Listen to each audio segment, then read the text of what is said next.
അവനെ നീ തോക്കിന്റെ സാധനം വാങ്ങിക്കാൻ പോയപ്പോഴേ അവിടെ മെഡിക്കൽ കോളേജിന്റെ ഫ്രണ്ട് വെച്ച് നിന്റെ ഇളയ അനിയത്തിയെ ഞാൻ കണ്ടു. അയ്യോ എന്റെ ദൈവം നിങ്ങൾക്ക് അറിഞ്ഞാ ഞാൻ രണ്ടാമത്തെ മോള് ഗർഭിണിയാ. അവളെ പ്രസവത്തിന് അഡ്മിറ്റ് ചെയ്ത് എന്റെ കൊച്ചിന്റെ അടുത്ത് എനിക്ക് പോകാൻ പറ്റില്ല. ഇത് ആരോട് പറയണ്? എടി പ്രസവാദി കയറി അവളെ കണ്ടിട്ടല്ലേ ഞാൻ വരണത്. എന്റെ കൊച്ചിനെ കണ്ടു.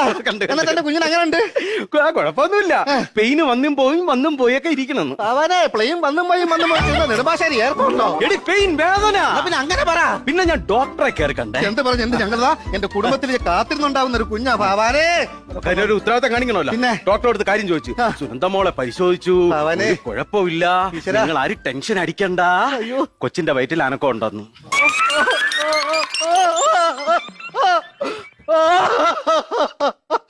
എന്റെ അനിയത്തിയുടെ കൊച്ചിന്റെ വയറ്റിൽ അന്നാക്കോണ്ടേ.